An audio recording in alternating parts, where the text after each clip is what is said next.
Welcome to the Leadership Conversations podcast. I'm your host, Jono White. I'm the founder and principal consultant of Clarity. We are an Australian-based consultancy that works with leaders around the world, and our passion is to invest in people to become everything they're meant to be in order to fill the world with healthy organizations that people love to work for and customers line up to buy from. The goal of this podcast is to invest in you and your leadership.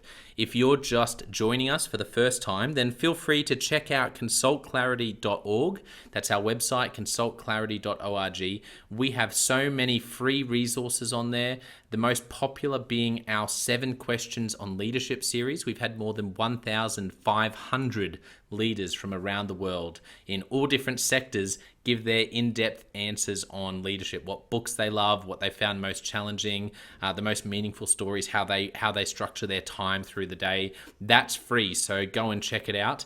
And we'd love to interview you about your leadership. I believe you have advice from your experience, your context, and your life so far that is important and can help other leaders. It's also a great way to give back. It's free to get involved, and you can do so by going to consultclarity.org/7-questions-interest, or just Google consultclarity.org 7 questions interest and fill out the form that pops up.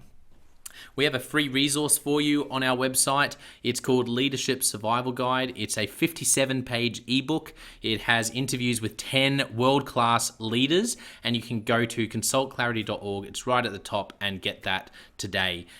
We also have a daily email that we send out to over 15,000 leaders, and that email contains the highlights, our best content from our podcasts, our blog, my book, the books that we're loving that are out there about leadership. It's also the best way to get access to our masterclasses and workshops before anyone else. And there's also exclusive and limited special options just for subscribers. And you can subscribe by going to consultclarity.org/subscribe. Now, my gift to you is to work incredibly hard to provide the best leadership content I can to invest in you and your leadership. So if you're finding our content helpful, if you find this podcast helpful, then your gift to me could be this. If you do find it helpful, then write a review or rate our content and make sure you subscribe or follow. I can't emphasize enough how helpful that is. It really does help us to get the word out there so we can invest in more leaders to become everything they're meant to be. It also means a lot to me personally when people like you and people in our community share our content on social media. So if you do that, then please do look for me, Jono White, to tag me, and look to tag Clarity on whatever platform you're on. And our team, including me, I'm always looking to see when people have mentioned us so that I can engage with you. And also we look at sharing content. So if you write something about something we've done, there's also a good chance we'll share that with our followers. So if you could do that, that is a massive, massive help as we try to invest in as many leaders as we can around the world.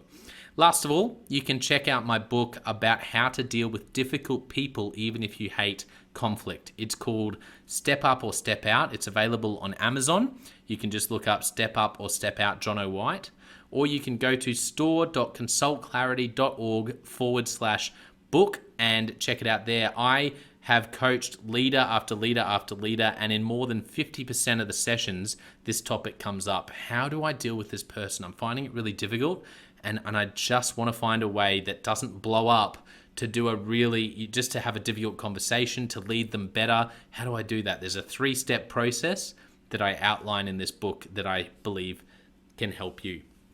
Okay, let's get into today's episode of the Leadership Conversations podcast. Enjoy.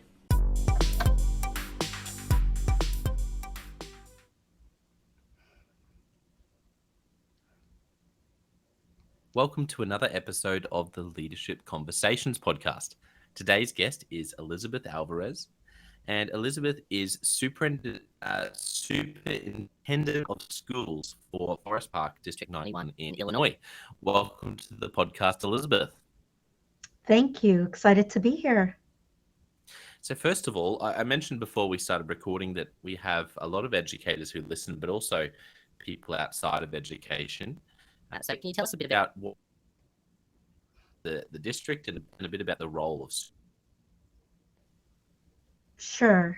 The best way to describe the superintendency is being the CEO of schools.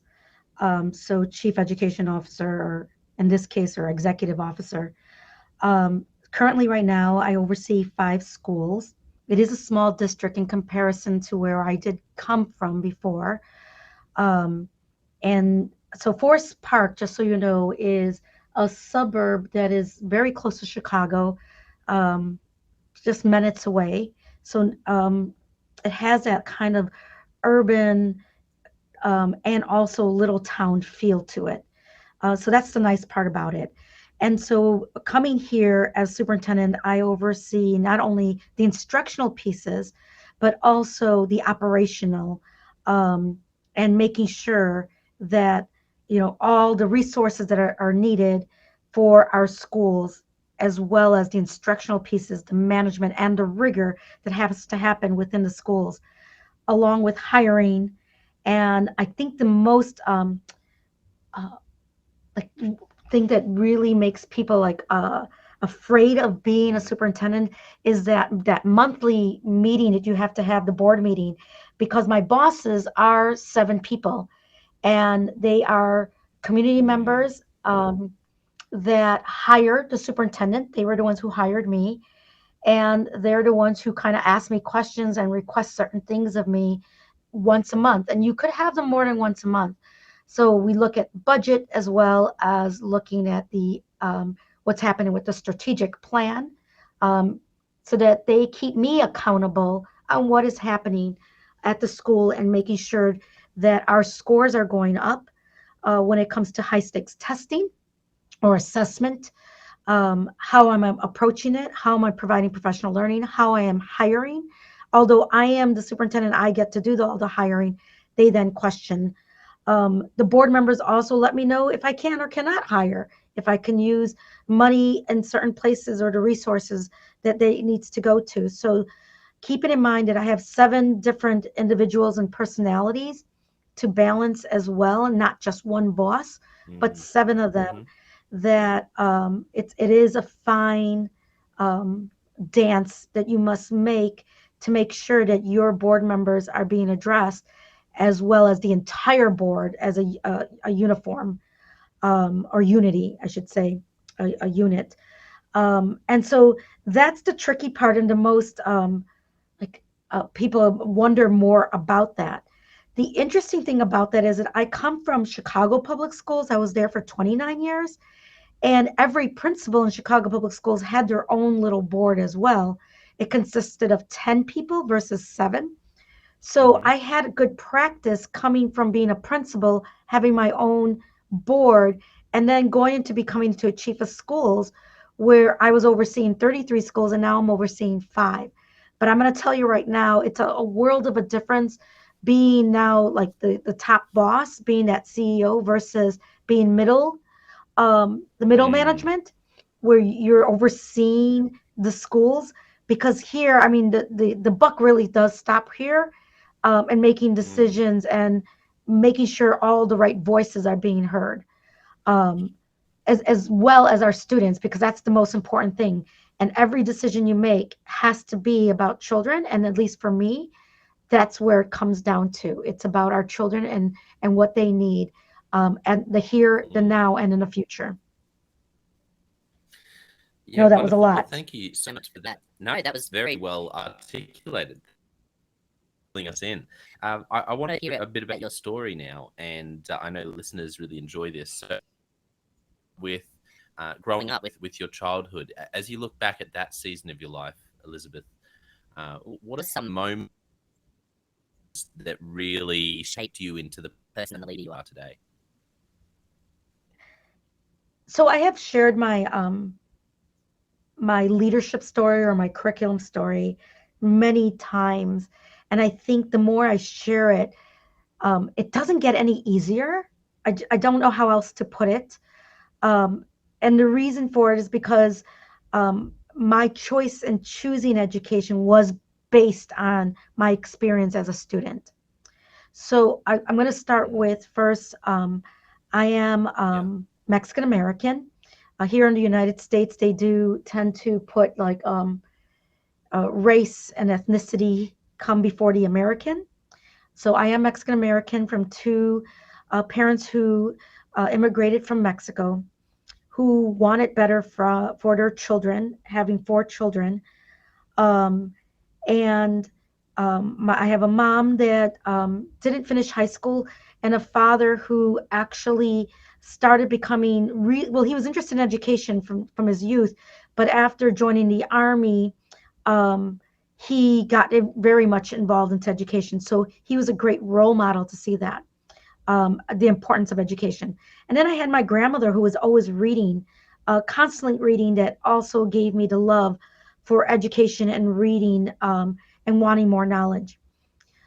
With that, my parents sent me to a Catholic school with my siblings, and we were the only Latinos there in the Catholic school. And when I talk about that, um, Wow. there's a lot of hurt feelings because I was different. I looked different. I knew that I was not part of what they would call American, or what they viewed to be in their eyes American. Um, in my early years, I kind of wrote about it in an article talking about how I wanted to pretend that I was someone different.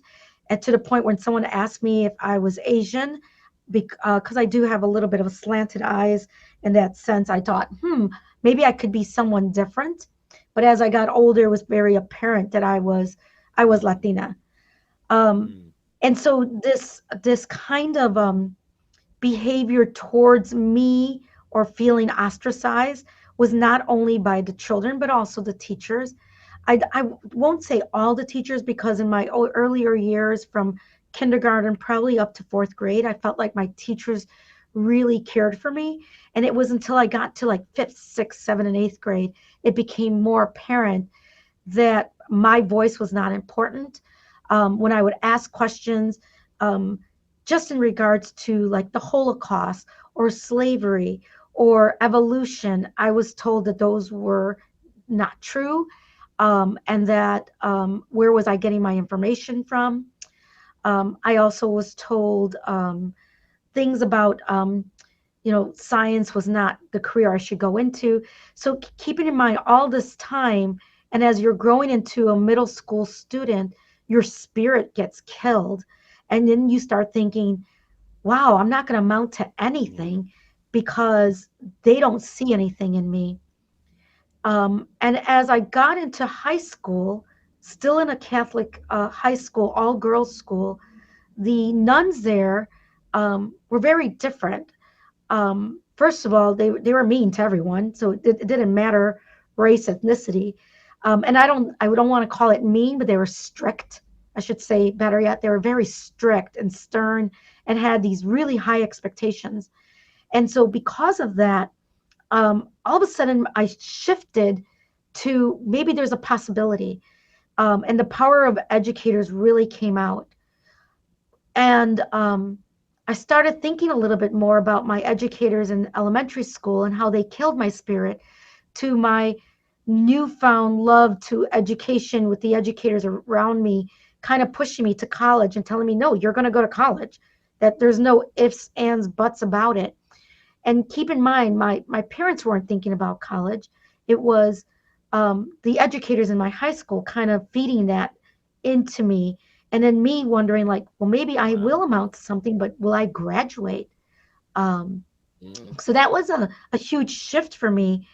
And finally making it to college, saying, yeah, I think I want to go into education, because of that power of educators that really made mm, me shift my thinking, and telling me that you can be someone and you can make a difference in just one individual child. And so college, I started pursuing my education degree, and then moving forward into my master's, and then wanting more because I just craved it so much, that I got my PhD and wanted to talk more about the power of storytelling as well, the power of storytelling from Latinos when it comes to teaching and science. All of that came about because of my high school teachers, but then meeting some really great professors as I went into the University of Illinois of Chicago, and they really kind of really sparking my thinking and saying that keep on researching and making sure your voice is being heard, because I've had some really remarkable mentors or champions in education that I really fell in love with overall. So I hope that kind of explains it all. Yeah, well, I think I'm just so thankful for your vulnerability in sharing that. Yeah, I can only imagine the heartache of middle school girl feeling, like you said, having your spirit crushed. And I've found this. I've been working with a lot of educators. Just the number of educational leaders who had, at one point in their schooling, for different reasons, a really tough time. And I think it often is part to go, you know what, like for you, how then some people really help turn it around. Different, some high school teachers, and then people go, you know what, I'm gonna go and I'm gonna either to make it so it's not like it was for me at that point, or to help like someone did for me, and really give them help to give, I guess, lift their spirit and capable of when they might feel crushed. Yeah, because you don't want children to experience the same thing. You want to empower them. And I think that's another reason why I decided to continue, like from being a teacher to then a coach to then assistant principal to a principal and now a superintendent. That I'm like, you got to reach more. You got to reach more. And knowing I'm still going to make mistakes. I'm still learning. I'm not perfect. But mainly making sure that children know that this is not the end all in middle school, particularly because it's such a difficult year. And you can't give me $1 million to go back to being a middle schooler. That is not an age that is fun. And any child you ask that they will tell you the same, like it is a horrific age. And let alone having, teachers tell you, well, you're not going to amount to much. That even more so to pile that on top. Yeah. It's one question I'm interested in is, those high school teachers who did make a difference, who did speak to the potential in you. I'm interested in how they did that, because I can think of so many leaders who might be in different parts of the context. It may not be race related, but there's something going. They're wondering, how can I be a bit of a shining light and really make a difference in some people's lives that I'm leading, right? Even if it's not teaching. What was it about those high school teachers? Like, was it specific? Was it how they treated you? What was it that really lifted you up and has left the biggest sort of impact on you? Yeah. So when I think back to high school, obviously the structure that was placed there that allowed me to see a little bit further of how they cared for us, in the sense like, these are going to be your courseworks, and then not only that, but you'll have the opportunity to do things together and actually have dialogue amongst one another and get to know each other a little bit more. Whereas in my elementary, we're in line in rows and told not to talk to one another, told, just read from the book and through a textbook, where we weren't challenged in any way. And then you go to high school and you're asked to do group projects. You're asked to really push each other's thinking and realize that you're not only accountable for your own learning, but also for your peers. That provided that kind of a, wow, I can not only make a difference for myself, but for my peers that are around me. And then you you get to start liking your peers.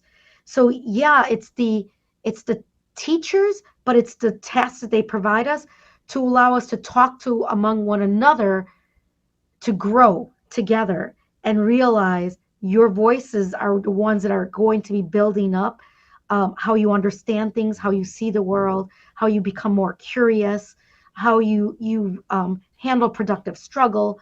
Um, that in itself meant a lot to me because the work was not easy in high school. It was very, very challenging. Um, and if it wasn't, the teachers realized it quickly and would maneuver it and switch it and change it so that you were getting what you needed. And anytime I would walk out of that the high school, there was always a teacher that would meet you at the end of the doorway as you were having that dismissal to check in on you. And there was just something like, do you have all the work? Do you have what you need? And so you weren't leaving alone. Like it was almost like a parent saying, you're about to go back to your home, but before you leave, what is it you need? What is the services that you need? Because I'm here before you walk out that door. Um, and that really mattered. Those are the structures I'm talking about. I mean, even from listening to my principal, I remember Sister Julie, just how she articulated things and the precision of language that she used was just so powerful to me. Like she didn't want us to be lazy with language. She wanted us to use language in a way that would maneuver things and make things happen and magic happen, whether it's through word of mouth or whether it's on paper. And that wasn't my principal, just on the PA system. And she would check you as well if you were speaking to her, saying, "Is that the right word you wanted to use?" So I find myself using it a lot when people say, "Oh, I'm starving," and immediately I say, "No, you're not starving. The actually you're hungry. What you're saying is you're hungry. You're not starving. Starving's a different word." And so I catch myself all the time saying, "Oh yeah, that's precision of language. It's the right word you're supposed to be using because of this."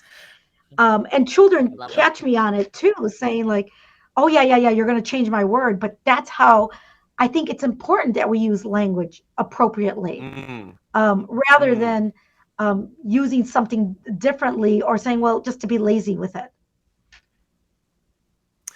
You want to be intentional. That I love the simplicity of what some of the things you mentioned, checking in with you at the. I think this is something for leaders that recently I was having a chat with a leader in the UK, and I was talking to him about some part elements of his well-being and how simple. I just love how simple some of the things you just mentioned are, because for him, we ended up just talking about the idea of actually doing some meetings while walking for him, and I think sometimes we like to think leadership is really complicated, and yet the beauty of the story you just told is it was those little. It was obviously the the principal's passion for English and to speak well, that it was like you caught that, you really, and you couldn't help it but catch it. And now you catch yourself doing it. I think that was just a beautiful story of modeling something, and that's ended up, you've ended up using it now as a leader and as an educator yourself. Yeah. I constantly still find myself doing that, and even my own children tell me all the time, like, "Oh, here she comes. She wants to correct our language." I'm like, "Oh, that stems from my high school. I know it." It's kind of funny.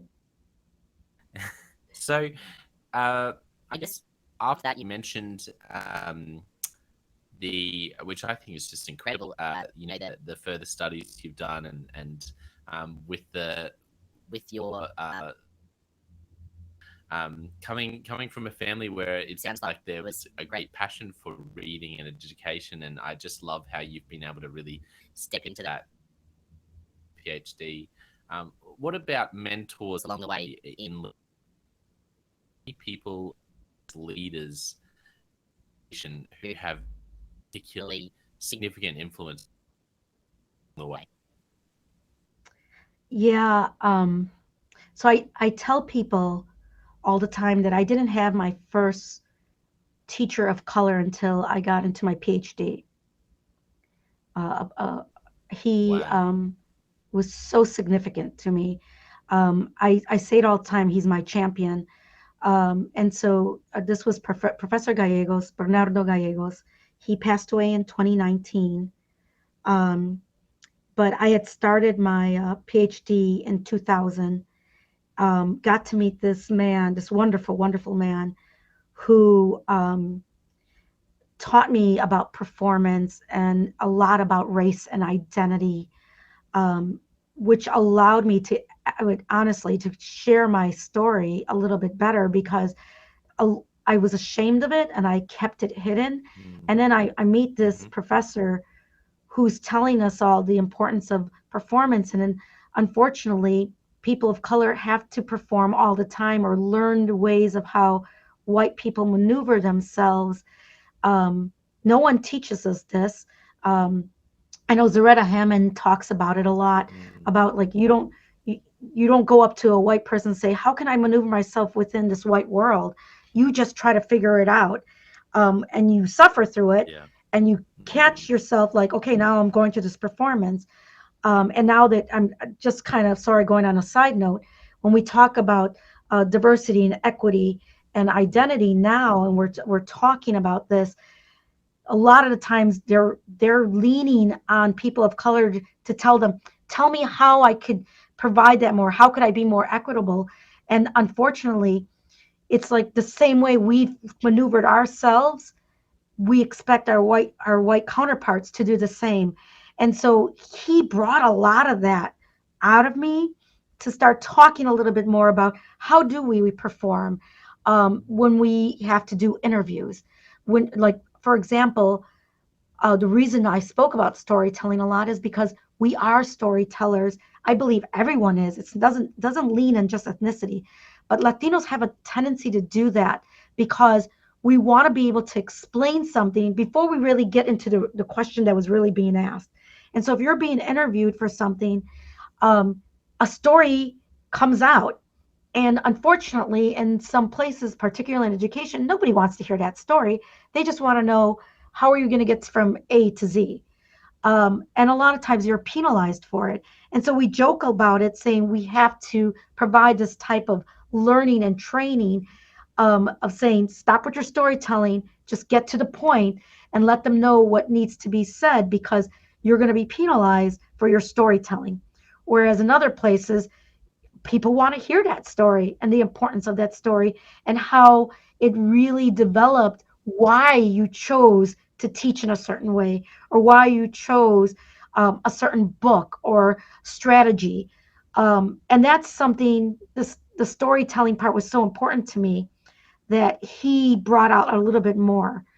And so in my dissertation, and he was part of my committee, I talk about the power of storytelling in science, because as a science teacher, I taught very rote.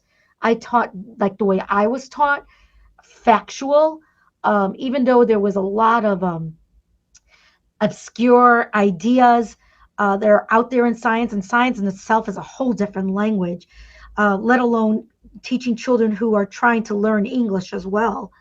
Um, and so many times my children were telling me these stories, and I would just cut them off and say, nope, we're not going to talk about the stories. Let's get to the facts. Let's talk about it this way.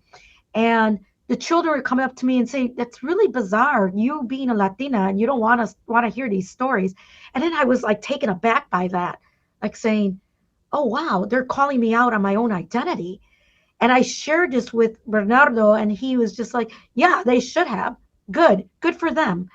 And it was just like, I didn't realize that. And I started writing about it further. And I started having this revelation that I was being stymied, or like someone was pushing down the real me my entire life and not allowing me to be who I am and be excited and be unapologetic Latina. And my children really taught me about that. And so I decided, tell me more stories and how you will start understanding concepts a little bit better because of these stories. And so I talk a lot about like the easiest one is like matter, like from solid, when you think about ice or when you think about a gas, pancakes, it is a liquid, but you heat it up and it becomes a solid. But yet you get water and you put it in ice, and refrigerated stuff, and it becomes a solid. So you're talking about cold and you're talking about heat at the same time, where you can make a solid. And children talking about it, or even the condensation, saying when I'm in my bathroom and all of a sudden I'm singing, I could see it starts fogging up and I could write on it. And you talk about, yes, that's condensation. Let's talk a little bit more about it. So if they could start bridging their stories to the actual facts, it started becoming more powerful for them as they learned science. And he's really the reason behind this, of really pulling that out of me. And I'm telling him, like, you really not only allowed me to be who I am through identity, but you allowed me to be a better teacher and educator because of it, because I now could be more true of who I am. But yeah, I could speak about him forever because he truly was my champion. And I talk about champion in the sense of someone who put his name behind me and also mentored me. So I use champion in that way. So if I use it for someone else saying, I will be your champion, I'm going to give my whole self to you. And that's how I felt about him. Throughout my career, even when I graduated with my PhD, we kept in touch, and he would give me feedback all the time and question me on things. And unfortunately, he decided to go on another journey, but I still feel him in spirit every time I make a mistake, anytime I question, anytime I reflect. And I get really teary-eyed about it because he's really important to me. Yeah. Well, thank you so much for sharing about him, and it's just a beautiful story, really, and I just am very touched that you shared that. I asked, do you have any favorite stories? I know you've mentioned a couple about him, but any others? Any pieces of advice he gave you? Any stories into something during your PhD or that you by surprise? Any really memorable things that he said or the way he handled things, like you mentioned, his how he articulated that what we need to actually Sure. work Um, harder, and anything else like that comes to mind? Stories. well, there's a lot of stories he shared about because he was very proud as well of his being Indian, from New Mexico. He called himself a coyote as well. Um, but the biggest thing is about the way he taught, was so different than what I was used to, even from other professors. Um, and it's mainly because he would play certain like movies, um, that sometimes had like singing in it, um, particularly with indigenous people, and then he would bring it back to us and talk about, what are you seeing, what are you feeling in regards to identity. And I never really thought of that medium of movies or songs or that kind of stuff to be like that. Obviously that is part of education, but to bring it into the classroom, I started seeing it very differently. And I'm like, yeah, what a wonderful way to bring outside things into the classroom so you could speak more about it. And like, how did that make you feel? And what are things that are coming to mind for you? Because he would talk about his aunts and uncles, called them his tios and tias all the time, and shared about his football life, and having to cross like these railroad tracks, and he knew immediately from crossing the railroad tracks that his identity suddenly changed to being more of a him. But when he crossed over the other side, he had to be more of the white him. Like, those are the stories that I was like, oh my God, yeah, I know exactly what he's talking about. And he said, he said, I was blessed because I got to fit in a little bit more with our white counterparts, and why I was able to get through, um, through education more so than some of my cousins and what they had to deal with.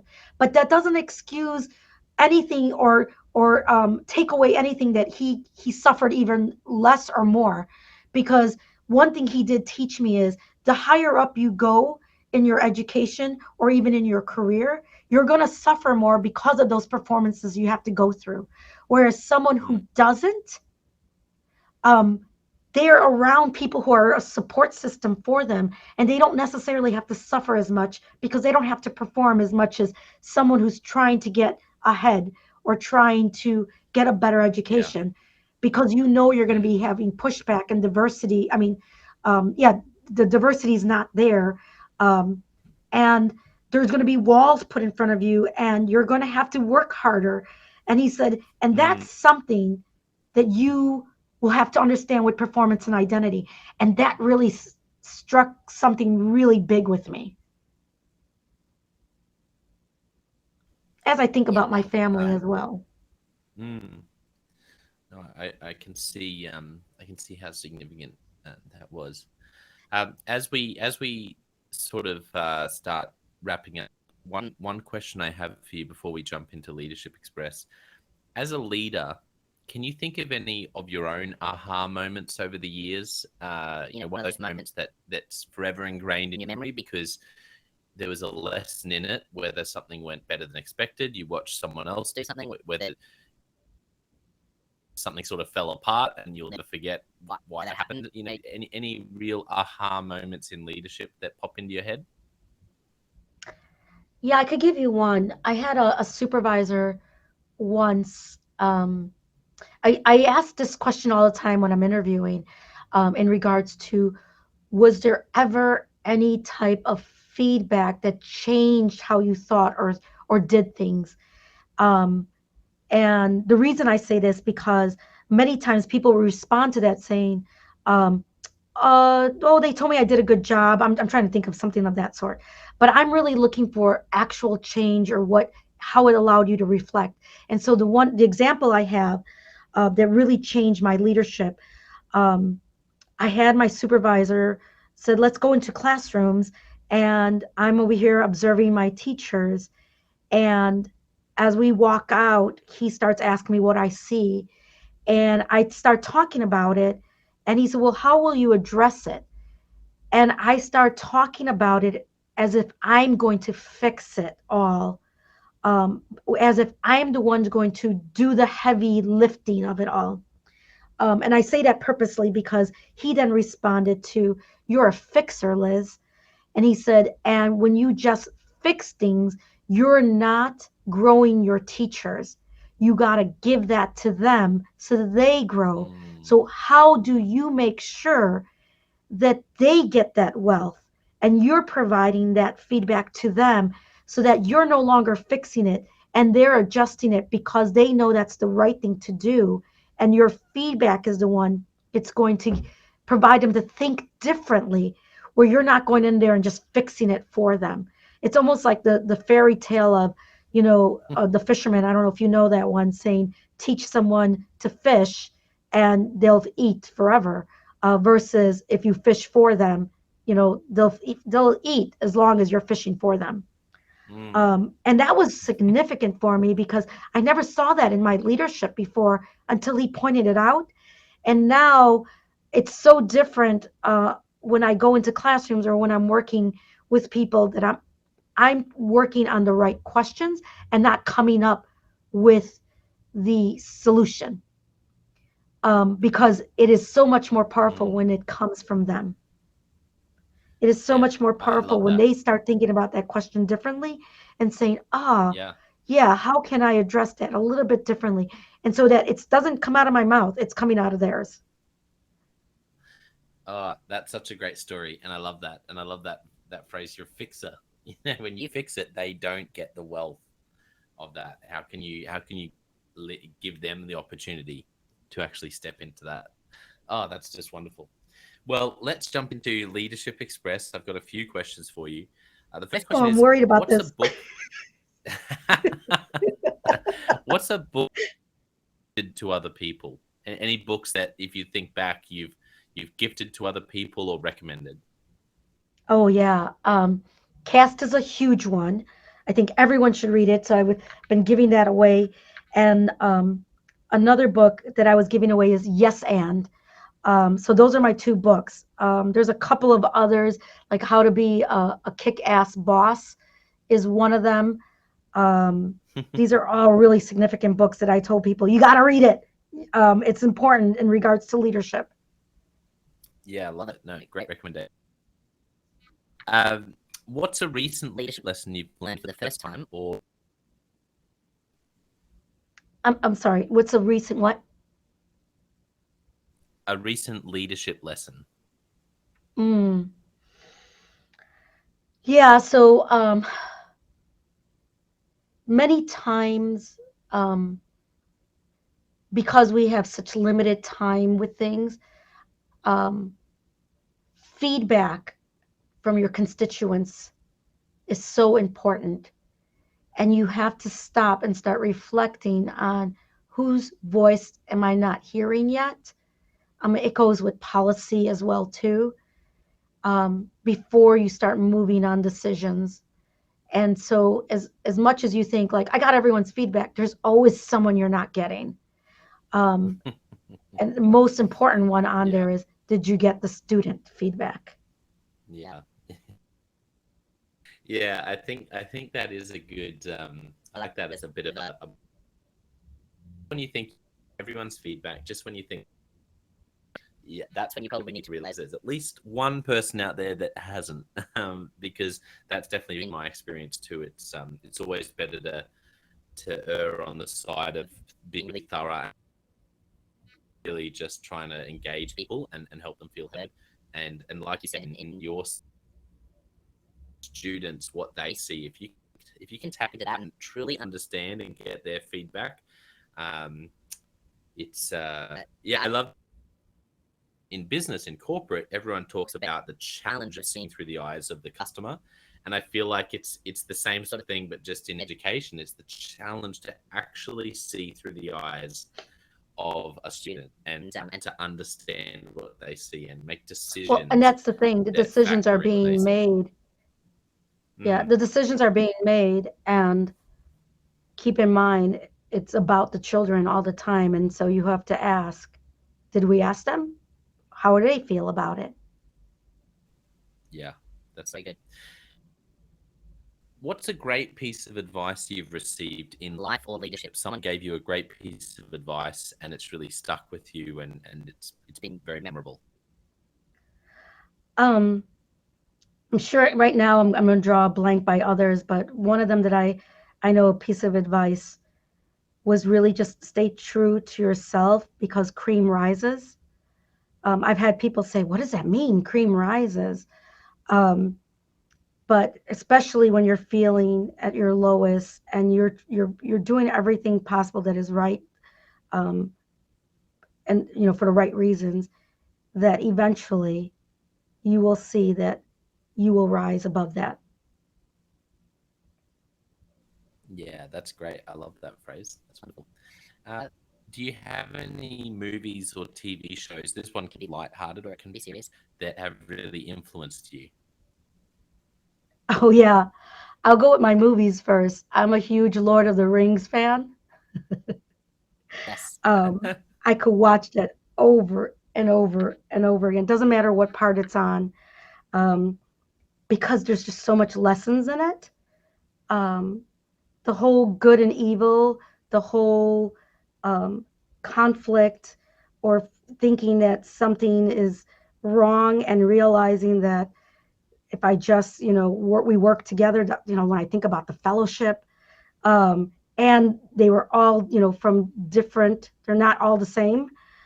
You had humans and you had elves and you had hobbits and all of that really made a difference to me, saying working together is how we get things done.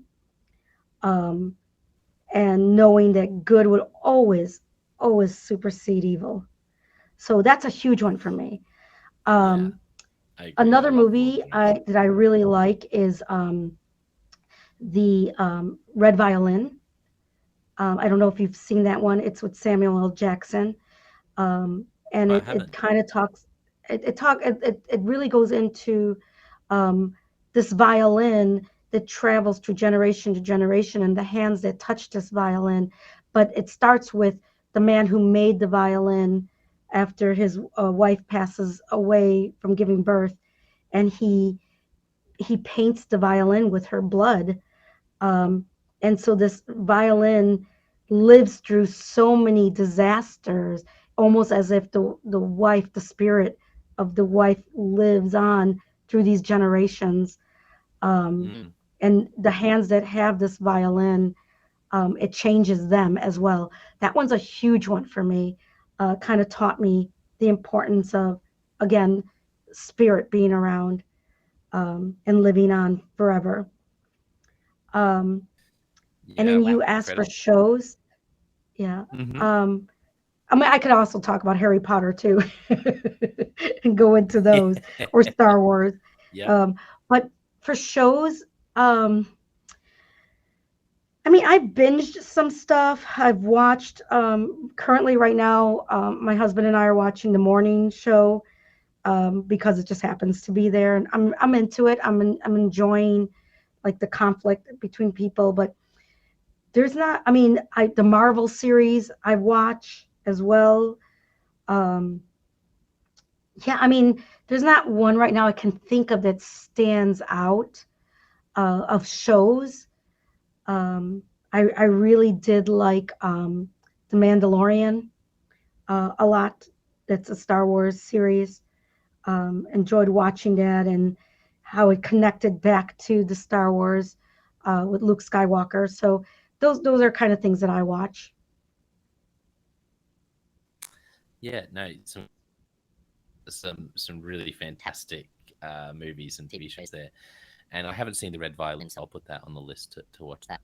Last question for you. Oh, you got to watch it. I enjoyed catching up. Question is, if you could only give one piece of leadership advice to a young leader, what would you say? Ooh, one piece of advice I would give to a young leader is to journal and make sure as you're journaling, as you listen to people, take down what they are saying as well, so that later on, as you reflect on what you wrote and what they're saying, see how much they align or see what the gaps are, because that'll later on help you in leadership. Yeah, great advice about journaling. People who've just really loved hearing a bit of your story today, is LinkedIn or Twitter that people can follow you or find out more about the district, Elizabeth? Yeah. So I do have a Twitter account, although I might be questioning now with Elon Musk being on there. So my Twitter handle is Alvarez D91. And then if you go to LinkedIn, I'm also on LinkedIn under Elizabeth Alvarez, Ph.D. So you'll find me there. So those are the two, Twitter and LinkedIn, of media that I use. I don't have Facebook. Those are the two. Otherwise, I mean, you could always find me on my email account. That's public on there, and it's ealvarez@fsd91.org. I want to thank our listeners for tuning in. This has been a really special with Elizabeth sharing just special story, life, and also and many other things. For our listeners, I also have the John O. White Leadership Podcast, Question of the Day podcast, two different places to invest in your leadership. But I want to finish today by saying a massive thank you to you, Elizabeth, for being so generous with your time, for sharing so vulnerably, and just for sharing some wonderful stories going to help a lot of people and challenge a lot of people in the best ways. So thank you for coming on the podcast. Thank you so much. This was so much fun.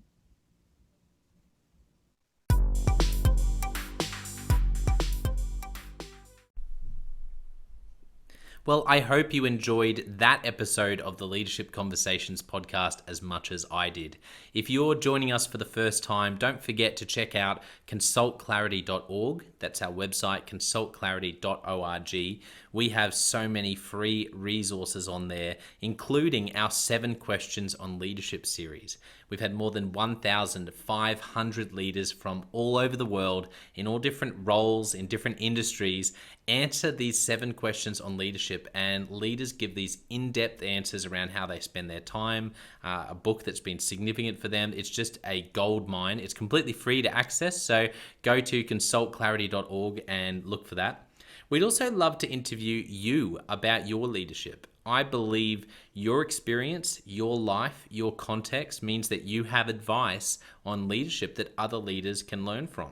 Yes, you. If you're going, not me, well, no, I really believe you would have something to add. So if you're looking for a way to give back, it's completely free to get involved. And we would love to interview you through the 7 Questions on Leadership. You just go to consultclarity.org/7-questions-interest, or Google consultclarity.org 7 questions interest and fill out the form and get involved. We have a free resource on our website called the Leadership Survival Guide. It's a 57-page ebook, 10 world-class leaders giving their thoughts on leadership, and that's completely free. It's available on our homepage, consultclarity.org, right at the top, so make sure you go and get that and download it today. And we have a free daily email that you can subscribe to. We send this out to over 15,000 leaders from around the world. And it contains the highlights of content from our podcasts, our blogs, our books we're reading. It's got the best content, and it gives you exclusive, limited, early access to our masterclasses, workshops, new products, special offers. It's all for our subscribers. You can go to consultclarity.org/subscribe and join 15,000 other leaders. And you know, my gift to you is to work really hard, particularly through the Leadership Conversations podcast. I have been blown away by the quality of the leaders, and I'm learning as much as anyone in doing these interviews. So I'm having a great time. And my gift to you is to keep lining up the best leaders I can to invest in your leadership. Your gift to me, if you're finding this helpful, there is something that you could do that would help us out massively. And that is to write a review and to leave a rating for our podcast or wherever you're watching or listening to this. I can't tell you how much that helps us out. Also, subscribe or follow. It really does make a difference in helping us to help more leaders become everything they're meant to be. Another thing that means a lot to me personally is when I see our community share our content. So if you do share this or any other piece of content on social media, then thank you, and please do that. And look for me, John O. White, or Clarity, and tag us in your post. Our team is always looking for posts to engage with from our community, and there's also a chance that we'll share your content to go beyond and share it with our followers. Last of all, you can check out my book. It's called Step Up or Step Out: How to Deal with Difficult People Even If You Hate Conflict. I wrote this book because 50% of the coaching sessions I have with leaders, this topic comes up again and again and again. And it's this idea of, how do I have this difficult conversation? How do I lead this person better when I'm finding them difficult? Or in some cases, you look and you say, I think I might be leading a difficult person. They're just quite difficult to lead, or I'm finding them quite difficult to lead. So there's a 3-step process that I unpack in Step Up or Step Out. And the amazing thing, and I've literally done this myself, and I've heard it anecdotally from other leaders as I've coached them, is that if you follow this process, you will see that person step up and change their behavior or make a decision, which is to step out some of the time. 95% of the time, people will step up or step out in just 4 weeks. And I stand by that. It's you have to read the book to understand, but I really do believe in it, and I've experienced it firsthand. It works. So you can go to Amazon, look up Step Up or Step Out John O. White, or store.consultclarity.org/book. Well, thank you so much for listening. We're going to be back with a new episode next time of the Leadership Conversations podcast. And I hope today has helped you to take another step towards becoming the leader you're meant to be. See you next time.